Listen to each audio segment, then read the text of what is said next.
మీ అందరికీ వందనాలండి. ఈరోజు వాక్య సారాంశం ఏంటంటే రక్షణ. అసలు రక్షణ అంటే ఏంటి? ఈ రక్షణ మనకు ఎందుకు పొందుకోవాలి?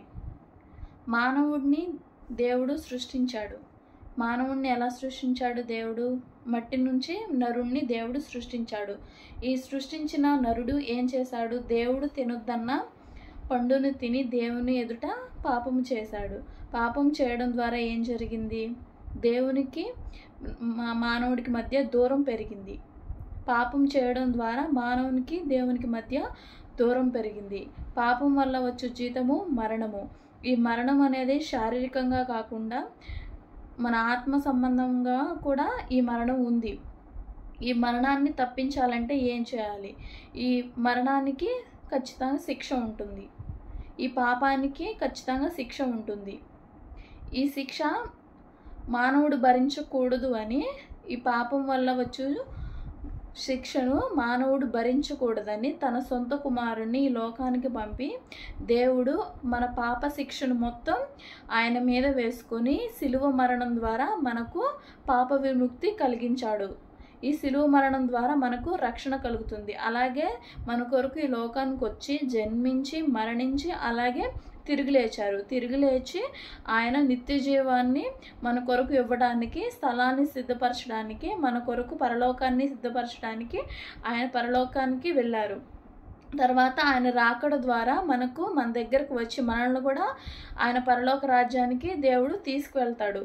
అయితే ఈ మానవుడు చేసిన పాపాలకి విముక్తి, పరిష్కారం ఎలా దొరుకుతుంది? మానవుడు చేసిన పాపాలకి మానవుడికి శిక్ష రాకుండా దేవుడే ఆ శిక్షను భరించి మన కొరకు రక్తాన్ని చిందించి ఆ రక్తం ద్వారా మనకు పాప క్షమాపణ జరుగుతుంది. సో మానవుడు ఆ రక్షణను అంగీకరించి మానవుడు చేసిన పాపాలను దేవుని ఒప్పుకొని దేవుని రక్తం చేత కడగబడి ఆ రక్షణను ఒప్పుకొని దేవుని యందు భయభక్తి కలిగి జీవించినట్లయితే దేవుడు పరలోక రాజ్య వారసులం అవుతాము. దేవుడు మనల్ని ప్రేమించి మన కొరకు ఈ లోకానికి వచ్చి రక్తాన్ని చిందించి మనం చేసిన పాపములకు ఆయన ప్రాయశ్చిత్తంగా ఆయన శరీరాన్ని అప్పగించాడు. తద్వారా మనకు రక్షణ కలిగింది. ఆ రక్షణను మనం అంగీకరించడం ద్వారా మన పాపాలకి ప్రాయశ్చిత్తం కలుగుతుంది. అలాగే నిత్య జీవానికి వారసులం అవుతాము.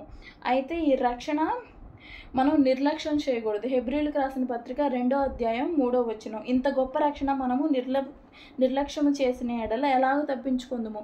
ఇంత గొప్ప రక్షణ మనం నిర్లక్ష్యం చేస్తే మనకు ఖచ్చితంగా మనం మరణించిన తర్వాత మన యొక్క ఆత్మ అనేది మనం చేసిన పాపాలను ఒప్పుకొని దేవుని నమ్మినట్లయితే మనం పరలోక రాజ్యానికి వెళ్తాము. అలాగే దేవునికి వ్యతిరేకంగా మనం చేసినట్లయితే నరకానికి వెళ్తాము. అయితే ఇంత గొప్ప రక్షణ ఇక్కడ మనకు చాలా ప్రవక్తలు ఉన్నారు, ఎంతోమంది బోధిస్తున్నారు. ఇంత గొప్ప రక్షణ మనం నిర్లక్ష్యం చేసిన మనం ఎలా తప్పించుకుంటాం?